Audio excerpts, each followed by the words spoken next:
Amigas y amigos, bienvenidos a un nuevo capítulo de Psycho Geek en este jueves de cine, noches de cine, noches de clásicos. Soy Hernán Godoy y me acompaña como siempre mis grandes amigos Álvaro Guerrero y Francisco Bravo.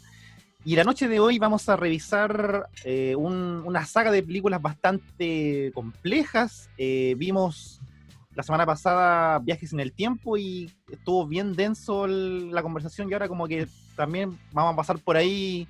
Vamos a acercarnos un poquito a esas ramas porque también está un poco complicado el tema de hoy.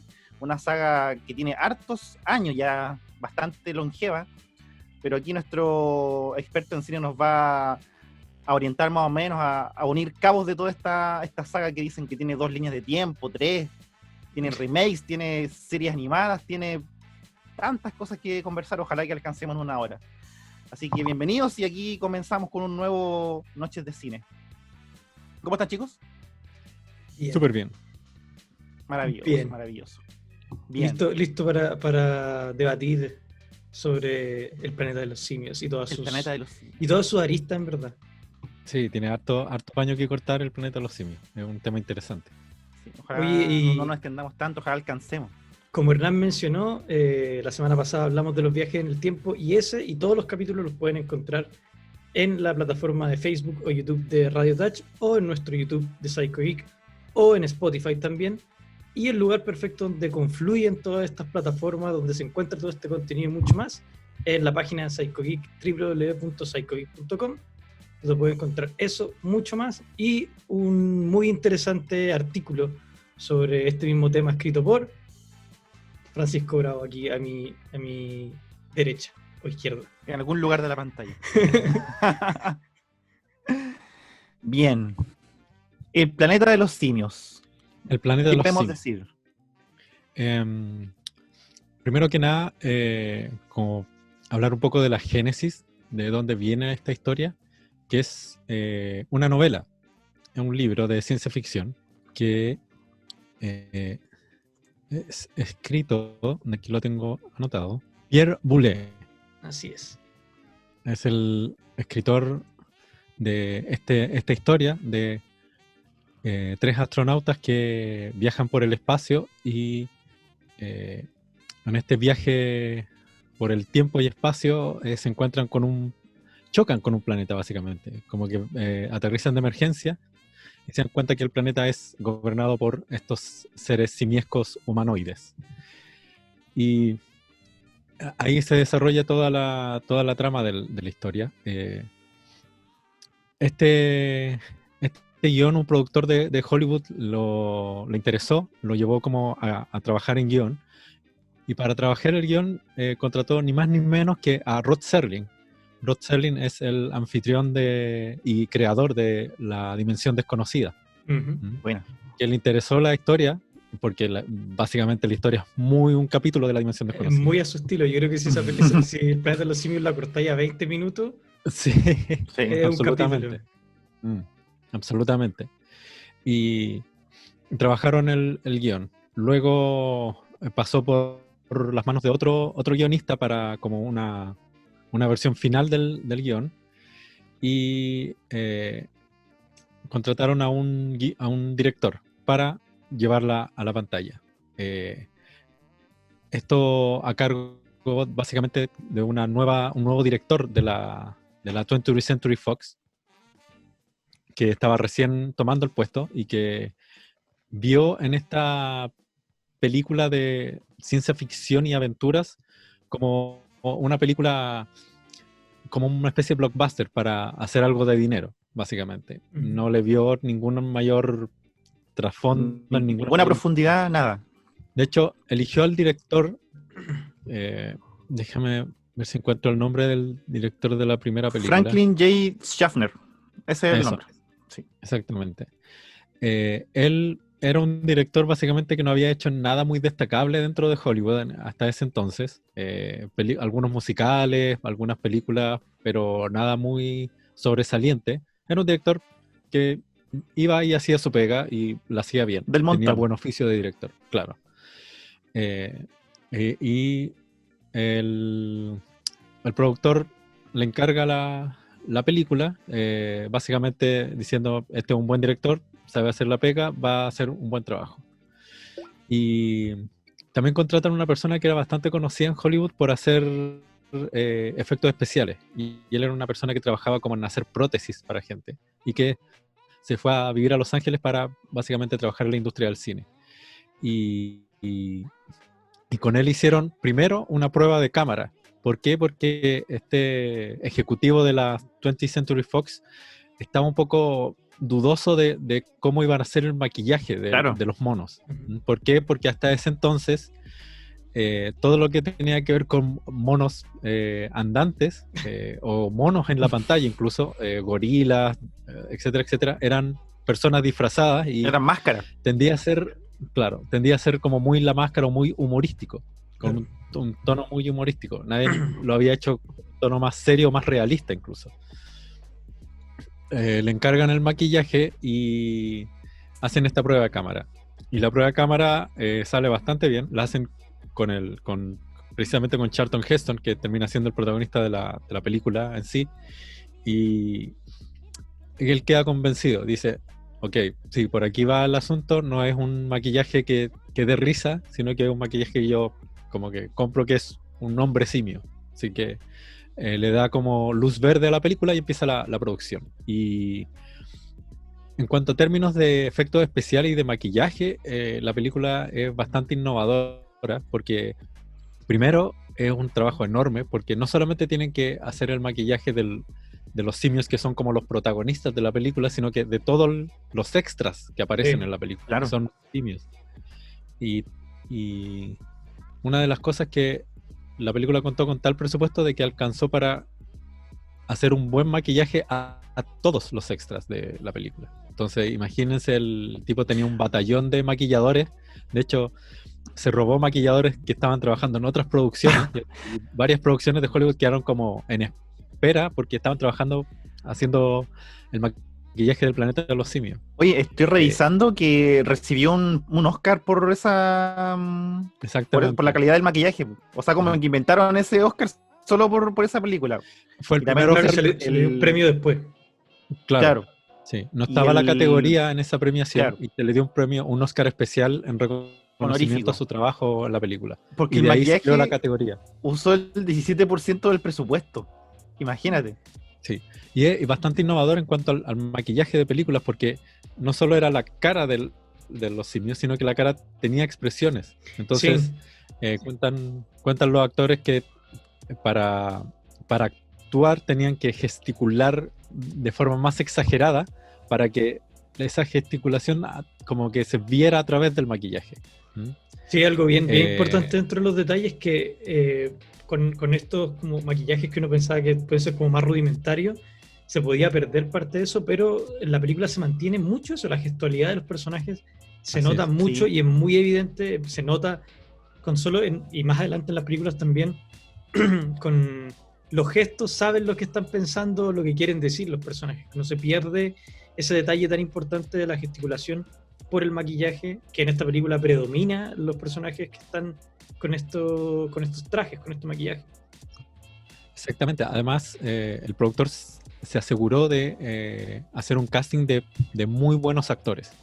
Hay muy buenos actores entre el protagonista Charlton Heston y Roddy McDowall en el papel de Cornelius, en donde eran actores que tenían muy buena reputación en Hollywood y gracias a eso también se logró en una película de ciencia ficción actuaciones muy buenas también. Que eso también es un punto importante. Es como este ejecutivo de la 20th Century Fox dijo, ya, aquí tenemos que asegurar el asunto y tenemos que hacer lo mejor posible porque necesitamos que esta película le vaya bien. Necesitamos lucas. Exactamente. Y esta película es contemporánea a La Noche de los Muertos Vivientes, a 2001, y a las películas de Clint Eastwood y de John Wayne. O sea, en este momento el cine, había películas también muy importantes y que estaban siendo como pioneras también o muy llamativas en su momento. Sí, es un momento como súper importante en Hollywood. Se estaban haciendo muy buenas películas también. Bueno, y el libro, que la novela, que Le Planète des Cygnes. Le Planète des Cygnes. que es del 63, tiene mucha... como está muy bien contemporáneo también. En los 60 está toda esta también discusión racial que se toca y la película va tocando estos temas a lo largo, e incluso en las películas más modernas, que es un tema recurrente dentro de la historia del planeta de los simios. Estábamos en plena disturbios y protestas contra la guerra de Vietnam. También. Y también contra todo el asunto racial que siempre ha estado en Estados Unidos. Entonces, era un momento políticamente álgido también en Estados Unidos. Y eso es lo interesante, porque el director, siendo un director que pasaba sin pena ni gloria en Hollywood, vio aquí una oportunidad de hacer algo importante. Y él supo ver esa oportunidad y supo ponerle una impronta política como en un subterfugio a la película para tener un segundo mensaje. Y eso es bastante interesante de analizar, que lo vamos a hablar luego también. Hay un detalle, ¿Sí? referente como a la diferencia entre lo que era la novela y la película. La sociedad de los monos reflejados en la novela era mucho más avanzada que la que vemos en las películas. Así es.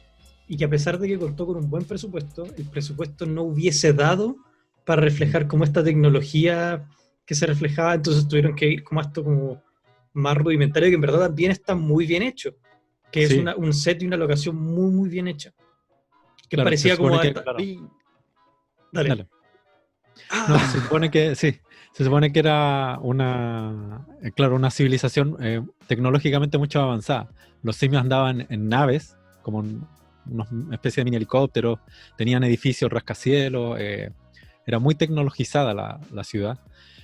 Claro, sin embargo el presupuesto no daba para hacer algo así.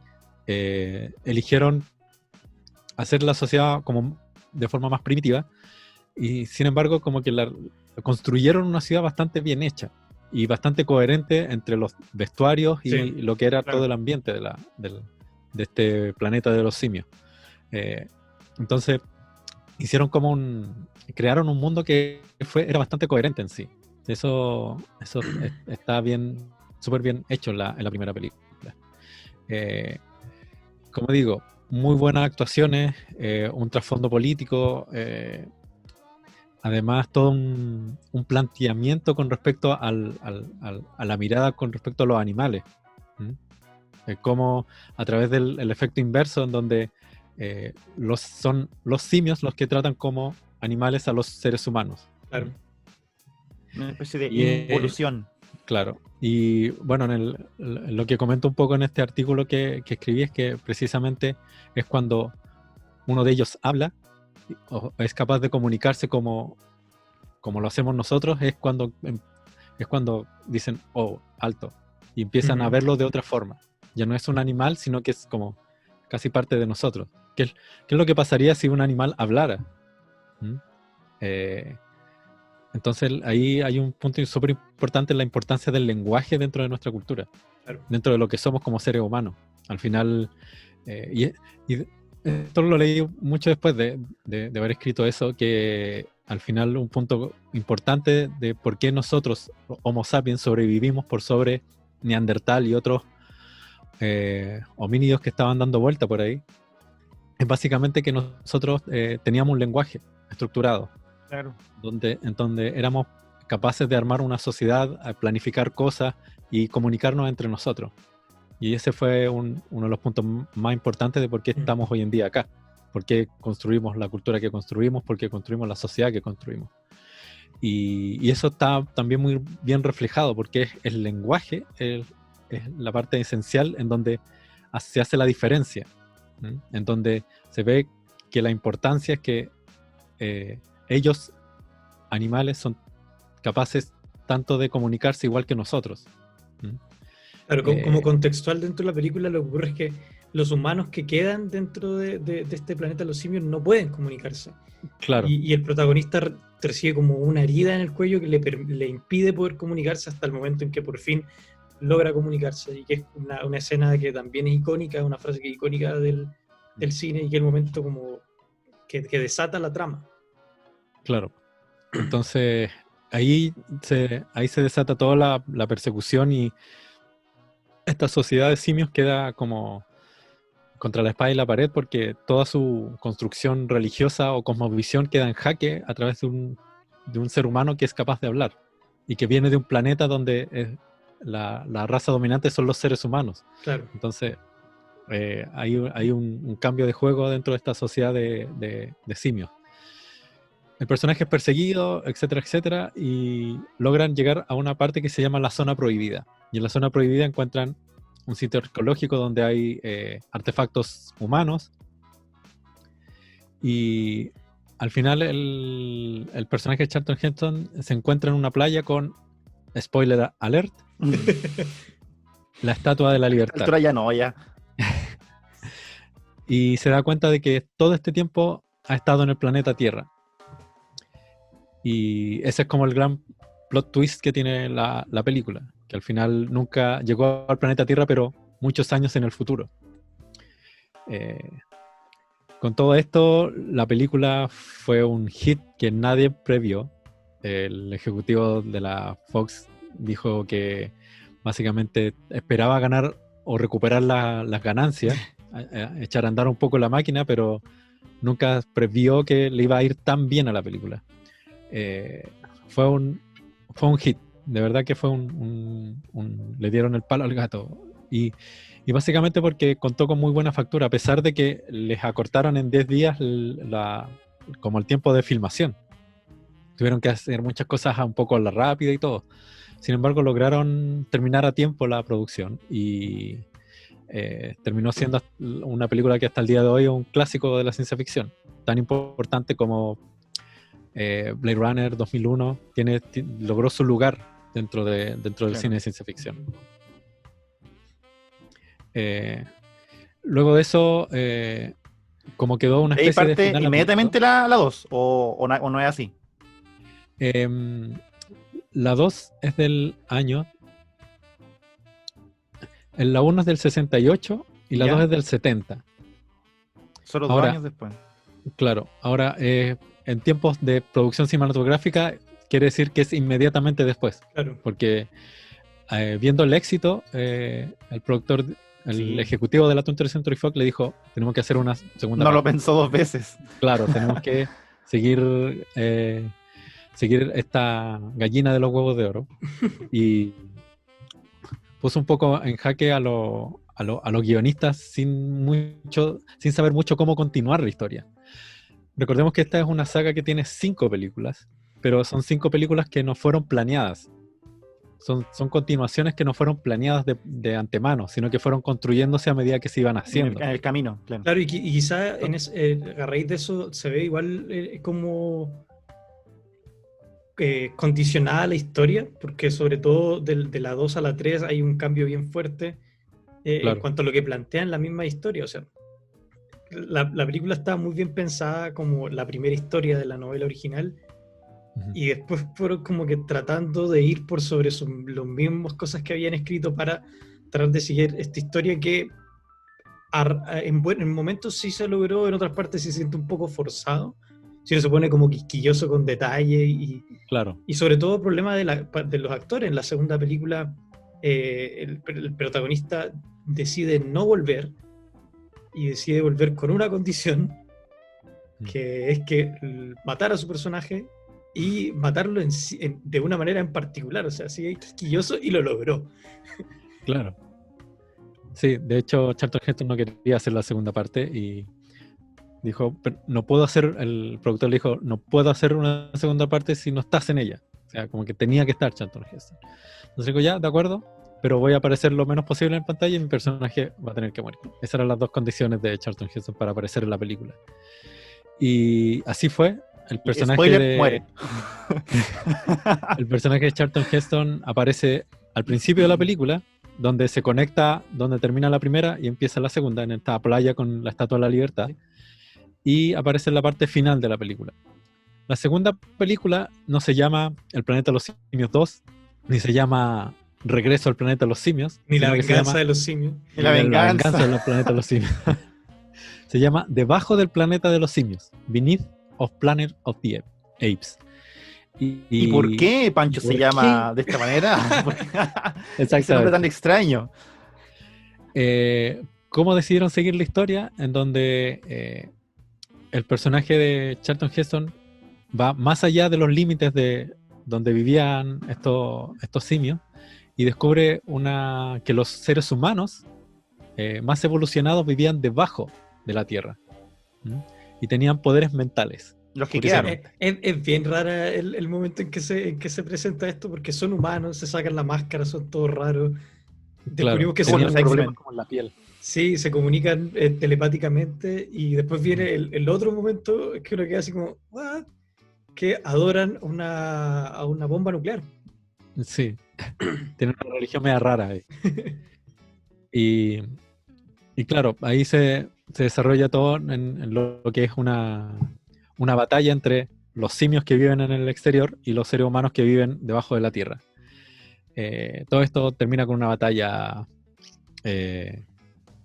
donde destruyen todo los simios, y el personaje de Charlton Heston, junto con morirse, se los lleva a todos con ellos. Se trata de llevar a la franquicia con él. Si muero yo, me llevo a todo el mundo conmigo. Pensando que ahora sí, esta es la última. Claro. Sí, él básicamente quería como acabar con esto y activa la bomba nuclear que los humanos adoraban como un dios, y el planeta de los simios se destruye.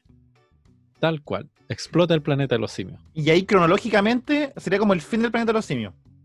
Claro, ese sería como el final del planeta de los simios. Y aquí fue el final de toda la historia del planeta de los simios, se acabó este capítulo. Oye, muchas gracias por acompañarnos en Seiko Geek. Curiosamente, una historia tan extraña como esta le fue bastante bien también. Sí. Le fue bastante bien. Lograron buena recaudación. Dijeron, bueno, hagamos una tercera parte. Oye, hay una cosa muy chistosa, que el que hace el protagonista en esta segunda película es muy parecido. Igual. Buscaron un actor que fuera igual a Charlton Heston. Podría haber sido un doble, perfectamente. O sea, se parecía mucho, y yo creo que ese fue un gancho que intentaron hacer con la gente que no sabía de esto, o que está de a poco conocía la franquicia, que ver un rostro parecido. Hay que decir que los personajes de los simios regresan. La coprotagonista también regresó. El único que solo tuvo este papel. El único que no regresó de la primera película es Cornelius. Que lo hizo otro actor. Y Cornelius después vuelve en las demás películas. En la tercera, claro. Sí. Y claro, como que ahora pasa solamente un año desde esta segunda parte a la tercera. En el 71 aparece la tercera parte de... ¿Y cómo te agarráis de un planeta que se acabó para hacer una tercera? El asteroide de los simios. ¿Cómo se llama la tercera parte? No sé, el renacimiento del planeta de los simios. Se llama Escape del planeta de los simios. Donde la historia comienza en la Tierra, en el presente, y llega una nave espacial. La nave donde venía el personaje de Charlton Heston, que vuelve a la Tierra, pero no vuelven los astronautas terrestres, sino que vuelve Cornelius, su esposa, y como un sobrino. O sea, vienen 3 simios en la nave. Pero esto es como una especie de viaje temporal también. Exactamente, como que ahora ellos viajan al pasado. Claro. Prácticamente. ¿Se acuerdan que la semana pasada hablamos de cómo revivir una franquicia? ¿Cómo hacer que una franquicia siga dando... Bueno, viaje en el tiempo. Sí. Y esa es una de las críticas que ha tenido como la gente cuando habla de que el planeta de los simios ha sido como forzada para seguir existiendo, que no concordaría si es que la tecnología del planeta de los simios en la primera película, con esto de lograr convertir una nave espacial, como regresar en el tiempo, si ellos se veían sorprendidos incluso por un momento tiran un avión de papel y están totalmente sorprendidos con eso. O sea, como que esta especie de incongruencia finalmente en algunas películas se ven prácticamente ignoradas porque la historia es buena, entonces uno omite estos como detalles que alguien quisquilloso podría discutir, que cagan la trama. O le encuentra los porqués también, pues le encuentra las razones. No, claro, que se acuerdan de sus ancestros primitivos y cosas así. Sí, básicamente tiene varias falencias por lo que hablamos también, como que no es una franquicia que estuvo pensada desde antes, sino que se fue construyendo a medida que le fue yendo bien, básicamente. Lo raro, o en realidad no tan raro, pero lo curioso es que en cada secuela contaba con menos presupuesto. Sí. Oye, Entonces, para sí, esta la tercera primera parte, tuvo 5 millones de dólares y la tercera tuvo 2,5 millones. sí, 2 Y millones y medio. recaudó 12, la tercera, Sí. 12 millones. Aquí empieza como algunas cosas interesantes con respecto a la historia, porque Cornelius y Cira, creo que es la esposa, Sí, ellos vuelven a la Tierra, en el presente, a nuestro planeta Tierra, a nuestra línea temporal, y se descubre que ellos son simios parlantes, ellos hablan, tienen el mismo lenguaje que los seres humanos, y los tratan como celebridades, básicamente. Sí, esta película igual Eh, un poco disonante al principio el tono de las anteriores, porque tiene Sí, muchos puntos de comedia, o sea, es como una sí, comedia así, de hecho, más esa livianita. parte cuando se vuelven celebridades es muy como de comedia. sí. Eh, lo interesante es lo que pasa después, porque como que todo el mundo científico y el de la farándula como que está encantado con estos nuevos personajes. Sin embargo, Cira queda embarazada. Y ahí empiezan los problemas. Ujú. ¿Por qué? Porque se conoce que ellos vienen de un planeta gobernado por simios.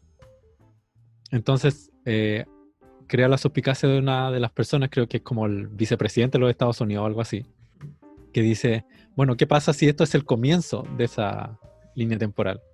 ¿Ah? Si esto es el comienzo de los simios tomándose el planeta Tierra. Claro. Entonces, el Senado de los Estados Unidos decide hacerle un aborto a Cira. O sea, acabar con la vida de este nuevo simio que está por nacer.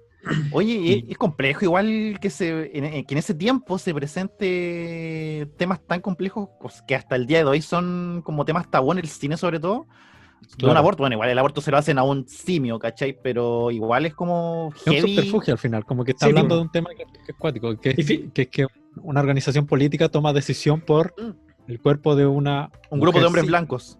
Claro, claro, y finalmente dentro de esta película, estos personajes, o sea, Cornelius y Cira son personajes muy humanos dentro de lo que les va pasando. Como que Mm. también tratan de hacer este Tienen- juego. tienen esta, como reacciones y actitudes muy humanas. y esta película te diría que a mí me parece que es mejor que la segunda, Mm, porque tiene, cuando termina esta parte de la comedia, y en verdad es como la parte introductoria de cómo se adaptan o cómo llega estos dos personajes a una civilización totalmente extraña, después toma estos tintes que se empiezan a poner muy densos y empezamos a tener discusiones como ideológicas y de si es lo correcto, cómo empieza a reaccionar, claro, cómo empieza a reaccionar la humanidad cuando se ve en esta pequeña como dificultad que se les presenta. Claro, ¿será que ellos van a acabar con nosotros? ¿Qué va a pasar? ¿Somos ellos o nosotros? claro. Empieza esta paranoia Ujú. de que vienen a invadirnos, Claro. Claro. tan clásica de los gringos. Cornelius y Cira escapan tras la persecución del gobierno de los Estados Unidos para detener el nacimiento de este nuevo niño, nuevo simio, y ellos se refugian en un zoológico, no, en un circo, perdón, Ujú. en un circo que está encabezado ni más ni menos que por Ricardo Montalbán. Caída de carnet. Para los que se acuerden quién es Ricardo Montalbán, él es el protagonista de La Isla de la Fantasía, serie ultra mega ochentera. Y bueno, el Khan en la película de Star Trek, Sí. La Venganza de Khan. Khan. Y él les da un refugio y los ayuda como a esconderse de esta persecución. Cira tiene a su hijo, y el gobierno de los Estados Unidos los descubre. Cira y Cornelius siguen escapando hasta que los encuentran y la película termina con el final más oscuro de la saga, en donde terminan matando a Cornelius, matando a Cira y matando a la guagüita. Sin embargo, hay una especie de epílogo Lo para contaban con generar la sustancia. continuación, en donde se ve que Cira, antes de escapar, cambió su guagua por la guagua de un chimpancé que había en el zoológico. Ujú. Entonces, O sea el hijo que- de ella está vivo. Siempre fue el plan de ellos, po. O sea, ellos nunca pensaban escapar, ellos sabían que lo iban a matar tarde o temprano, po. Claro. ¿Cachai? Entonces, eso da la continuación para la cuarta parte. ¿Saga? La recontra venganza de los simios. Ahora es personal. Ahora es personal. Que se llama La conquista del planeta de los simios. Esto también tiene la- tinte de crítica social y racial muy fuertes, al igual que la Sí, anterior. O Muy sea, fuerte, sí. estas dos son muy cargadas de todos estos simbolismos y simbolismos muy interesantes porque, bueno, yo creo que cuando hablemos un poquito de qué se trata esta, puedo hacer esa referencia. ¿Verdad? Ojo que el presupuesto sigue bajando. Seguía bajando. 1,7. Vamos en 1,7. Si bien en la tercera parte se ahorraron mucho presupuesto en maquillaje, porque básicamente los únicos que tenían maquillaje eran Cornelius y Cira, Ujú. y todos los demás eran personajes humanos, como que salió bastante barata la película. Sin embargo, en la conquista del planeta de los simios, plantean a la Tierra en un futuro un poco más lejano, en donde un germen aniquila a los gatos y a los perros. Ujú. Entonces, los seres humanos en busca de una mascota emplean simios que les enseñan a hablar y al final los terminan transformando como en esclavos. Sí. Y algo muy, muy raro. Hacer las tareas Pasan que nadie como de quiere hacer mascotas a tampoco. esclavos. Tareas Claro. de limpieza. Y el personaje de Ricardo Montalbán, el dueño del circo, rebautiza a este niño y le pone César. Recordando después que él va a ser el personaje principal en el reboot de la saga. Personaje referenciado. Exactamente. El actor de César es el mismo actor que hacía de Cornelius. Exactamente. También es un detalle. Vuelve siendo el papel de su hijo, en realidad. Ujú. Que es una excelente elección. De hecho, el mismo actor como que dice que para él fue mucho más interesante hacer de César que de hacer de Cornelius. Claro. Como que tiene implicancia mucho más profunda.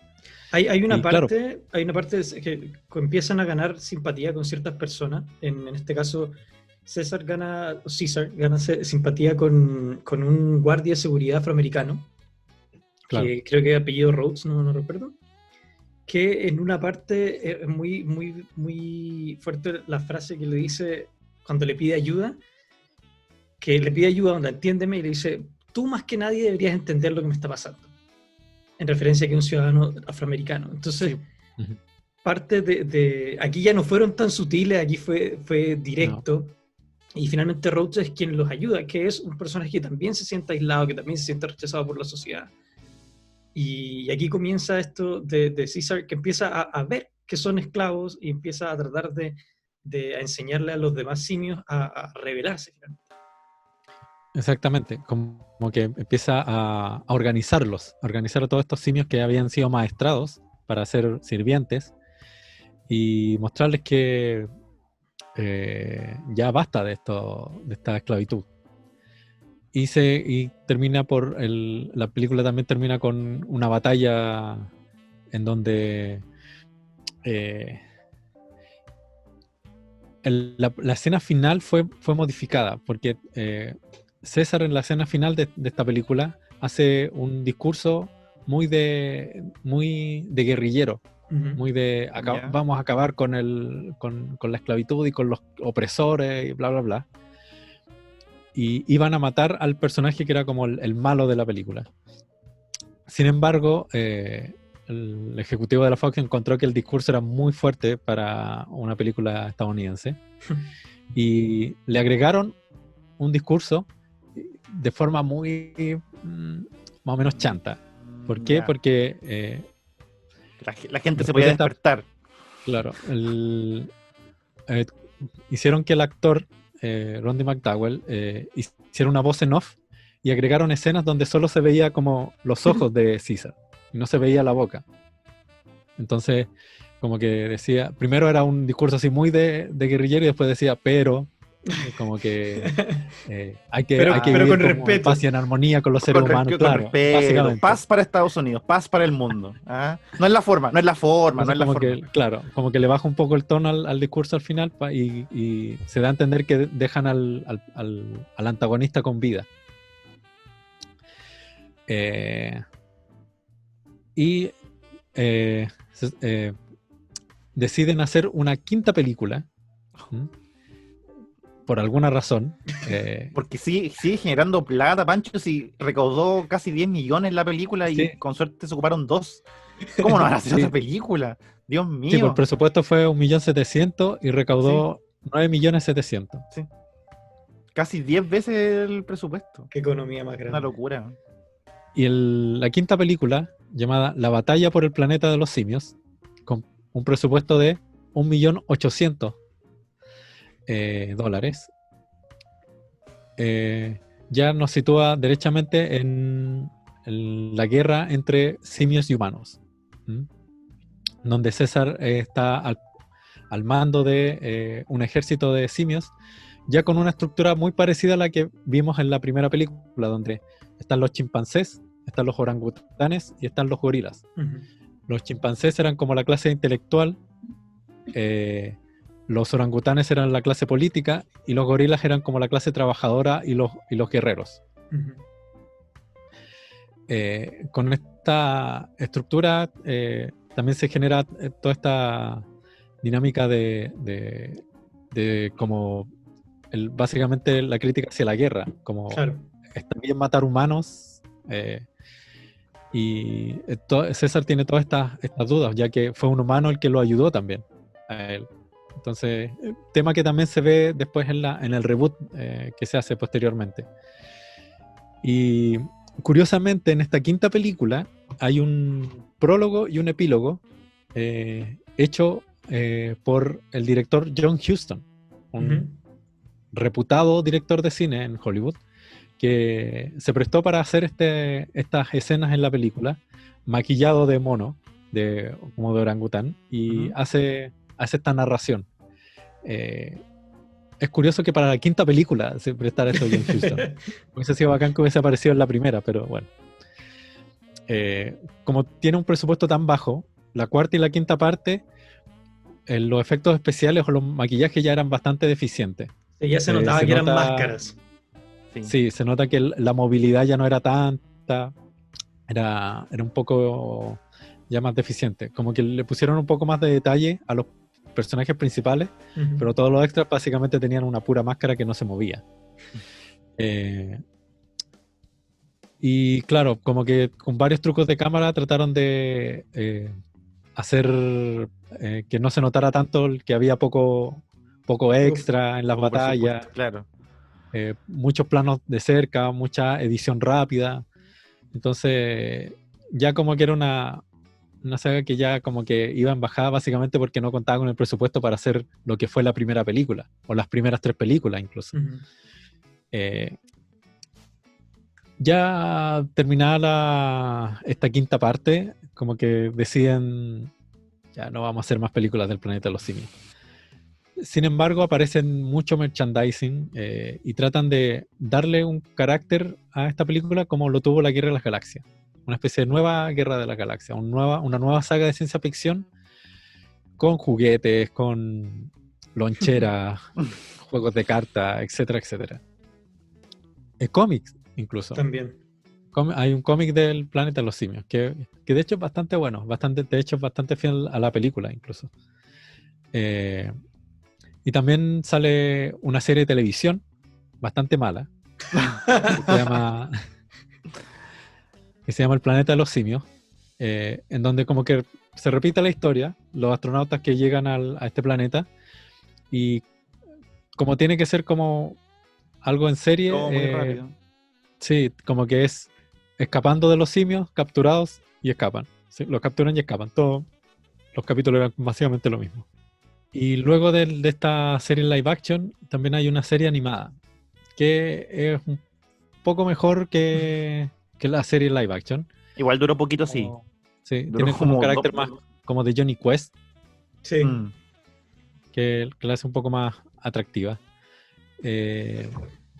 Y básicamente yo creo que después de ese boom que fue el planeta de los simios y toda esta saga de películas, creo que después fue creciendo como ya más como una especie de película de culto De culto, sí. en cuanto a ciencia ficción. Y cobra como realce un poco por todo el tema animalista hoy en día. Ujú. No sé qué opinan. Igual es como una película que ha envejecido bien, al menos por mi parte, porque, claro, como dices tú, que relata como qué pasaría si fuera al revés la cuestión, pues, ¿cachai? Si fuéramos nosotros los seres involucionados y fueran los simios los seres que nos usen de esclavos, que nos usen como, o que nos traten como animales, básicamente. Claro, lo curioso es que esta sociedad de simios se presenta como, o de hecho actúan de la misma forma que actuamos nosotros. Ujú. Entonces eso como que, por lo menos a mí me genera como el cuestionamiento de, en realidad, si nosotros no hubiésemos sido la especie dominante en este, bueno, entre comillas la especie dominante, en este planeta, si hubiesen sido, no sé, leones, ponte tú, Ujú. ¿actuarían de la misma forma que actuaríamos nosotros? ¿Es Claro, esta o sea, cosa como eso depredación sí. ecológica Eso sí. parte de ser una especie dominante en un planeta? esa es la dinámica, y por lo que también, no solo por como los efectos que en las primeras películas sí han envejecido muy bien, sino que en temática son temáticas muy que se mantienen siendo contemporáneas, no solo como los atisbos raciales, sino esto mismo del carácter animalista que tiene la película. Leyendo, encontré una frase de alguien que decía que las películas del planeta de los simios, sobre todo en algunas escenas o en algún momento, eran como la lista de Schindler de los simios. Claro. Porque habían momentos, son momentos que son muy fuertes y que tú quizás hay gente que no lo toma por esta parte racial, pero sí lo puede tomar por la parte animalista y ve simios. Y simios que no solo sienten y viven, sino que lo pueden transmitir de la manera que nosotros entendemos como vida y como comunicación y como sociedad. Porque claro, cuando llega Cornelius con su pareja y después tienen este hijo, son una especie de vida similar, si no igual a la nuestra, y la empiezan a tratar diferente por miedo, y después en las películas adelante simplemente como una especie inferior, cuando son como esclavos. Entonces, Claro. es una película que da para mucho pensar desde ese ámbito, si es que alguien no lo quiere desde el lado racial, y creo que los dos están igual de presentes, sino que depende de cómo uno lo analice o qué está pasando en el mundo cuando tú estás viendo esa película. Sí, además, claro, como bien tú dices, tiene estas dos caras, pero en realidad están unificadas por como tratar de hacer una reflexión con respecto a lo que es la mirada con respecto al otro. Claro. Con respecto a cómo uno tiene que respetar la vida del otro o la dignidad del otro, ya sea animal, ya sea otro ser humano de otra raza, de otra religión, de otro modo de pensar. Un poco una reflexión sobre cómo convivimos nosotros con el resto del planeta también. Uh-huh. Eso es lo interesante, y es una reflexión que no muchas películas hacen, y que lo haga una película de ciencia ficción y lo haya puesto de esta forma, creo que es bastante interesante, por lo menos. Sí, por ejemplo, en la primera película, si alguien tiene la suerte de que nunca supo de qué se trata el planeta de los simios y ve por primera vez la 1 sin el spoiler final, es casi una suerte poder verlo sin Sí. conocer ese spoiler, porque durante la película te plantean a Dr. Seuss como una especie de villano, Uh-huh. pero él sabe lo que pasó a la raza humana. La raza humana se destruyó a sí misma. O sea, él trata de mantener esto en secreto porque en parte como que desarma esta creencia que ha armado la sociedad de simios. Pero también yo leía que la gente al momento que salió esta película se sentía muy frustrada viéndola, en el momento en que, claro, en que el protagonista no puede comunicarse y se ve, como decía Pancho, humillado por los simios que sí lo pueden hacer. Entonces es como ponernos a nosotros en la situación, y la gente se sentía frustrada. O sea, una de las razones por la que la frase de él cuando logra hablar es tan icónica, porque es como una frase de revelación, pero una frase que también es violenta. Claro. Sí, Entonces lo están tratando con violencia, que era la forma en la que se está reflejando que nosotros podíamos haber tratado a animales o a personas, y la respuesta aún así es con violencia. O sea, la frase que desencadena esto, que es como la revelación, es una frase súper violenta. Es como que al buen lo rebajaron y quiere volver al nivel en el que estaba. O sea, quítame las manos de encima, chango mugroso, parafraseando a Troy McClure. Que pasa algo también, que es un aspecto muy interesante de la primera película, que al principio el personaje de Charlton Heston es un personaje que está como un poco chato de la civilización humana, Sí. y como que viaja como un poco para escapar. ¿Ah? Él está muy decepcionado de cómo los seres humanos terminaron o como termina siendo la sociedad humana. Y en su reflexión en la primera parte de la película, él como que viaja por el espacio esperando algo mejor, esperando encontrar alguna civilización que sea mejor que la humana.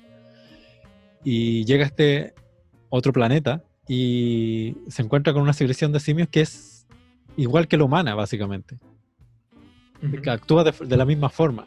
Claro. Y eso hace que sea un personaje que tenga esa frustración al final. Porque dice, viajé millones de años luz para encontrar otra civilización. Y por fin encuentro otra civilización y resulta que... Donde yo soy el incivilizado. No, pero y actúan igual que los humanos. Sí, le estaban haciendo lo mismo. Claro. Y después con el plot twist de que al final llegó a donde mismo. Pero... claro, esa es como la gran frustración que tiene el personaje de Charlton Heston. Y es un punto bastante interesante también en la película. Cómo se va escapando de algo y básicamente llega y encuentra lo mismo. Claro, hay otro punto que igual es interesante, que sobre todo en la primera, que toma en detalles la ciencia como contra la religión. Porque este culto religioso que ha armado Dr. Seuss se ve en un momento cuestionado por Cornelius, creo que es por Cornelius, que es como el científico, Sí. que en un momento dice, ¿cómo mis pruebas científicas pueden ser una herejía? O sea, mis pruebas científicas de que me estoy dando cuenta que nosotros venimos del hombre, que como que evolucionamos o involucionamos, no sé cómo decirlo, del hombre. Entonces también hay creencias y de cómo se trata de tapar esto para que la gente no vea, o sea, los simios no vean la realidad de cómo venían, pero también toca ni tan sutilmente muchos detalles. E incluso creo que la película, sin conocer el spoiler final, es muy interesante de ver, pero conociéndolo también es muy interesante de ver, viendo todos los detalles que te van sembrando, viendo todos los detalles de cómo sí se deterioró la raza humana, de cómo se convirtió esto, de por qué esta civilización de simios está cayendo en las mismas prácticas de la civilización humana. Y al final, pues, la frustración final de maldición, damn you, cuando ves la estatua de la libertad, que no por cualquier cosa es la estatua de la libertad. O sea, por algo no escogieron la Torre Eiffel o la Torre de Pisa, claro, o qué sé yo. Entonces, es muy, muy interesante ver todas las aristas. Oye, y así como viendo al Dr. Seuss, ¿quién será el Dr. Seuss del planeta de los humanos? ¿Será algo así como un papa? ¿Puede ser? Sí, puede ser. Podría ser como una figura religiosa importante. Sí, claro. Es cierto. Claro, al final, por ejemplo, la imagen o la figura de César es básicamente como la figura de Cristo. Claro. Cornelius y Cira son José y María. Claro. Como que hay... De hecho, el nacimiento de César también es como muy, igual lo que le mencioné es como muy, como Navidad, ¿cachai? Como ese claro, nacimiento, como en una suerte de establo, como entre la paja, ¿cachai? Exactamente. Entonces eso también es... Y tiene significado. Son esos detalles que hacen muy interesante esta saga de películas y que van por sobre el poco presupuesto o las cosas más raras en cuanto al guión y todo. Como que... Oye, y también la primera palabra de César tampoco es al azar, po. La primera palabra que es no, ¿cachai? No. Que también fue versionada en las nuevas entregas, que significa eso, ¿cachai? Que me rehúso, no tolero, no voy a tolerar esto, ¿cachai? Claro. Es una revolución. Incluso el momento en que se escoge su nombre, porque cuando le dan a escoger en un libro, escoger el nombre, él apunta César y el Montalbán dice el nombre de un rey. Un rey. Y César lo mira como con una cara como diciendo soy más o quiero ser más. Que eso mismo se trata en el remake de esta nueva trilogía, que también tiene muchas cosas buenas, o sea, reversionan como más o menos una de las ideas núcleo y la llevan como a este nuevo contexto, pero que es muy parecido. O sea, yo creo que esto es una especie de remake o reboot bien logrado en muchas partes. Sí, estoy de acuerdo. Llega a ser también como que rescataron bien todos estos mensajes y todas estas cosas rescatables de la saga antigua, la renuevan en cuanto a efectos especiales, en cuanto a cómo desarrollar visualmente la idea, pero yo creo que termina siendo igual de entretenida y de interesante de revisar. Incluso, ¿qué les pareció el remake de Tim Burton de la primera? Yo no lo vi. ¿Cuál es el remake? Creo, no sé si la he visto, pero hazme ¿cómo termina la película? ¿Cómo termina esa película? Es que vi una película del Planeta de los Simios que terminaba como muy brígida, que también tenía como un plot twist, pero no era como el de la Estatua de la Libertad. Claro, en la versión de Tim Burton, el personaje de Matt Damon, que hace el personaje de Charlton Heston en la antigua. Tiene un problema con ser astronauta Matt Damon.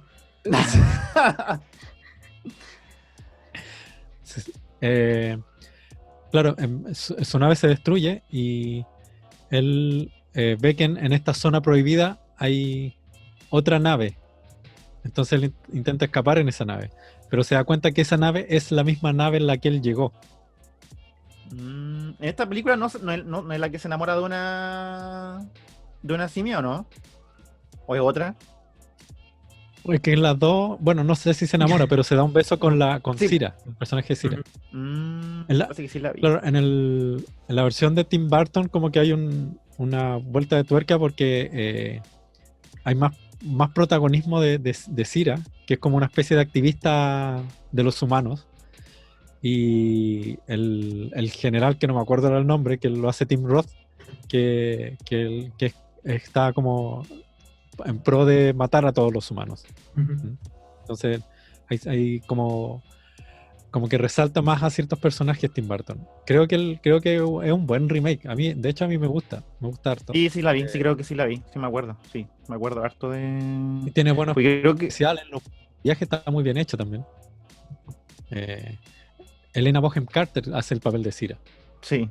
Creo que son pocas las sagas que los remakes y los reboots terminan siendo mejores o buenos o de la misma calidad que las mismas secuelas dentro de la película. Uh-huh. O sea, al parecer, tanto por lo que dicen ustedes y por lo que leí, la de Tim Burton tiene su propio valor y es buena. Y las más nuevas, que no sé quién es el director ni el escritor, no recuerdo, también lograron hacer cosas buenas. O sea, es una saga que las ideas retratadas a lo largo de las películas han sido bien usadas. Pero ¿qué pasó con la de Tim Burton? Que no hubo remake, no quisieron hacerlo, porque igual recaudó harto. No le fue mal a la película. No le fue mal, pero tuvo mala crítica. Sí, creo que la crítica... La gente lo comparó, a lo mejor lo comparó mucho con la antigua. No sé, yo la encuentro buena. A mí me gusta. Creo que trata de no ser igual a la anterior y creo que el update que le hace Tim Burton creo que es bastante bueno. Y lo bueno de la película es que no parece una película de Tim Burton. Claro, sí. Parece... Entonces... le falta oscuridad, le faltan sombras. Falta un filtro para ser de Tim Burton. Le faltó Johnny Depp. Sí. Faltó Johnny Depp haciendo un mono perezoso, un mono tití. Y Tim Burton también reunió un cast súper bueno para hacer este remake. O sea, Paul Giamatti, la Helena Bonham Carter, el Tim Roth. Súper buenos actores para interpretar los papeles. Quiero hacer un punto ya para ir cerrando esto, que es un punto interesante con respecto a como los directores. El director del Planeta de los Simios era un director, como dijimos al principio, que no había hecho nada muy interesante en Hollywood, un director más o menos piolita, y que termina siendo una muy buena película. Como que es un director que le encargan esto y le dice, mira, ahora tengo la posibilidad de hacer algo interesante con esto. Y lo hace. Y le sale muy bien. Recordemos el Joker, dirigido por Todd Phillips, un director que también había hecho ¿Qué pasó ayer? Películas como que tienen su valor, pero que no tienen mayor importancia cinematográfica. y se manda tremenda película que es el Joker. Recordemos a Guadagnino con Suspiria, que también es un director que venía haciendo otro tipo de películas y de repente se mete en esta cosa del cine de terror y hace un remake de una película muy buena y hace también una maravilla de película. Entonces, ojo ahí con directores que a veces como que a lo mejor no tienen una filmografía llena de buenas películas, pero que a lo mejor agarran su Se oportunidad. merecen una oportunidad. Cosas Sí, muy- se me la merecen. Sí, pasa mucho que a veces no se tiene una muy buena expectativa de un director por encargo, como se puede decir, o con un director que no tiene un buen, o no simplemente uno bueno, sino que una historia muy buena en cuanto a la cinematografía o buenas referencias, pero claro, una buena idea o un trabajo detallado puede hacer la diferencia. Si finalmente con todo lo que dentro de las 5 películas originales hay partes raras, hay cosas que no concuerdan, son detalles y que están muy bien pensados y muy bien hechos, que son lo que hacen que las películas uno se olvide de estos detalles, o sea, o que pase Sí, un al poco final por como- alto estas cosas. Al final, como para hacer una saga que fue construida sobre la marcha, creo que es bastante buena. Está bastante bien. Como que tampoco se le puede esperar mucho porque le empezaron a asignar menos presupuesto y todo. Como Sí. viendo todas esas dificultades, tú decís, mira, tirando la raya para la Sí. suma, como que al final termina siendo una buena saga de película al final. Oye, ¿sabéis que igual preguntearte como que mucha gente desconoce que hay 5 películas del Planeta de los Simios? Que, aparte, como no tienen nombre, como que uno tiene como no sé, el adjetivo de la película, Claro. la palabra que se le suma, pero como que, no sé, una gente dice, no, tienen 3, tienen 2, tienen 5, como que poca gente sabía, me incluyo, que tenía 5 películas. Es que es muy Las más confuso. desconocidas deben ser la cuarta y la quinta película. Sí, Sí, pues. Es muy confuso, Yo sobre todo con las nuevas que sacaron, que había gente que pensaban que era parte o era una precuela o una secuela. claro, uno y piensa que la del 2001, la de Tim Burton, es como la continuación de la antigua, y no, pues, ¿cachai? No, Como, también es como raro, Mm. pero qué bueno que aquí se despejaron todas las dudas sobre esta saga. ¿Podría llegar a existir en algún momento otro remake o otro reboot del Planeta de los Simios? ¿Habrá algo más que se le pueda aportar o habrá algo más que se le pueda sacar y mostrarlo de otra manera? Es una buena pregunta. No sé si, si ya hay algo más que se pueda decir. Siempre se le puede dar una nueva vuelta. Que sea bueno, que sea pertinente, depende de quién lo haga, yo creo. Claro. Eh, Más viaje en yo el creo que tiempo. ya sería un exceso revisitar de nuevo el planeta de los simios, teniendo, no sé si a lo mejor sale alguna nueva tecnología cinematográfica como para añadirle, pero después de los reboots que se hicieron, creo que ya es un poco ser redundante, creo yo. Sí, pues. Creo que No ya hay mucho está más que contar. todo planteado sobre la mesa. Sí, creo que las películas o las sagas o las versiones tienen toda su cosita especial, o sea, Ujú. su detalle. A mí, como que revisando ahora, sobre todo el tema que es la gesticulación de este maquillaje comparado con la actuación del CGI de estas películas nuevas, también es muy bien hecho. A mí me parece que Serkis Andy Serkis como César lo hace demasiado bien. Esta misma frase que decía el Hernández del no y de empezar a ver la gesticulación de un simio muy realista, empezar a mostrar furia o las distintas emociones que va mostrando el personaje. El personaje va evolucionando igual que va evolucionando el César de la serie, o sea, de la saga original, a pesar de que cada vez más tieso y cada vez se parece más al cuello de Batman. Son detalles que se van repitiendo y se van haciendo de distintas maneras en las distintas películas. Claro. Son muy importantes. Yo creo que, así como para seguir expandiendo la saga, no creo, pero yo creo que se pueden hacer como spin-off. No sé, hacer, por ejemplo, la historia del Dr. Zeus por separado, ¿cachai? Cómo llegó a esa información del origen del planeta, no sé. Algo así se me ocurre, pero como para seguir expandiendo esto, yo creo que ya estaríamos. Para Sí, la casa. o sea, Sí. no solo fue una extensa saga de películas y de reboot, sino que también en el cómic también hay muchos cómics sobre el planeta de los simios. No solo antiguos, sino que también ya más nuevos. Sí, es un personaje, como dice Hernano, que creo que se podría haber expandido más. Tiene algo de profundidad, que se podría como escarbar más en la vida de, no sé, de alguien, de algún habitante del planeta, ¿cachai? Como X, que pasó algo. No sé. Que estaba pensando que de pronto podría haber sido en la saga original, no sé, o sea, en la saga nueva, no sé si hay un paralelismo en algún personaje que sea como Doctor Zeus en las nuevas. No hay. Igual, no. Bueno, en la versión de Tim Burton está el personaje de Paul Giamatti, que era era Doctor Zeus, de hecho. No, pero estaba pensando en las más nuevas, si es que había algún simio que representaba. No, está más que nada César, el que es un orangután también, pero no es directamente Doctor Zeus. Es que igual la trama de las nuevas es como diferente, ¿cachai? Porque es una vacuna contra el Alzheimer para los humanos, ¿cachai? Y que a los simios les genera como sobreinteligencia. Y que al final esa vacuna como que no le hacía tan bien a los humanos, empiezan a morir, y ahí empieza como todo el origen del planeta. Una vacuna para el coronavirus. Se viene. En el comienzo del planeta de los simios. Puede ser. Van a ser monos indestructibles, bueno. No sé qué van a hacer los... Porque alguien tienen que estar probando. Yo eso es lo que me da un poco de miedo, con qué o con quiénes o con qué cosas están haciendo las pruebas para la posible vacuna. Sí, bueno, el testeo en animales siempre es una cuestión ética que todavía se está luchando porque se erradique. Bueno, es algo que se plantea en el reboot nuevo. Sí, claro.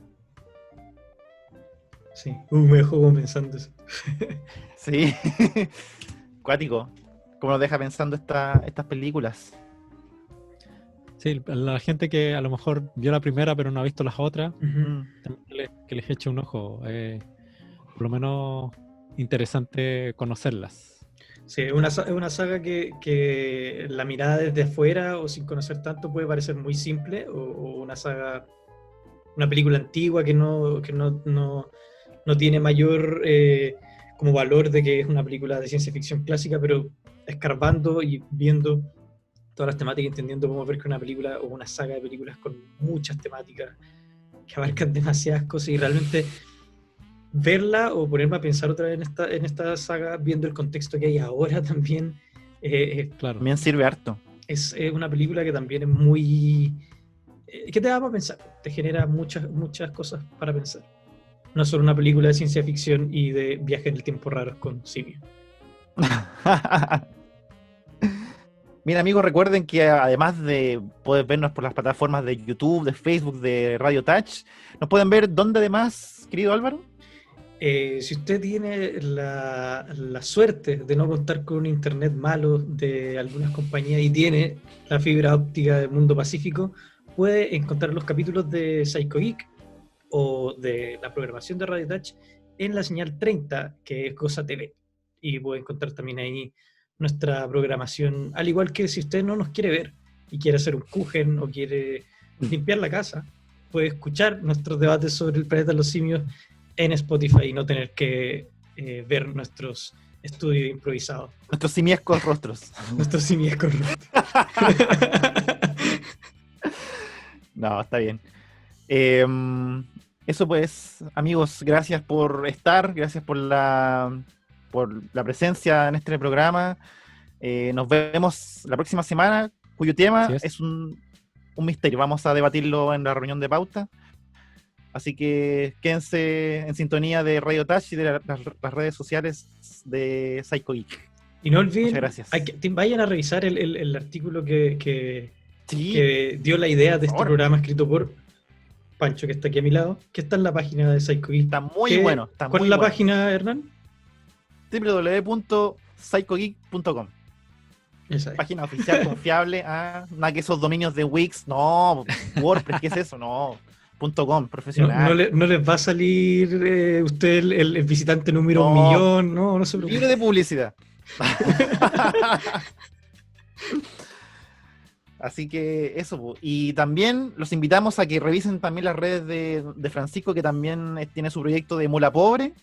Ya sacó su tercer capítulo. El tercer capítulo ya arriba de Art of Fighting. Un juego de Harto, pelea está bastante entretenido, así para que le echen un ojo ahí. por ahí va a estar apareciendo en pantalla. También en la página de Psycho Geek también está el enlace directo para que se acceda a la página de Francisco. Así que eso, pues, amiguitos, nos encontramos la próxima semana. Ahí vamos a debatir el tema, que recordemos que era película, juego, serie, algo así. Vamos a ir alternando, así que Sí, ahí vamos a para ir no hacerlo alternando. tan monótono, vamos a variar un poco. Así que nos vemos la próxima semana con un nuevo tema. Esto ha sido Psycho Geek, gracias. Adiós. Chau, chau. Adiós.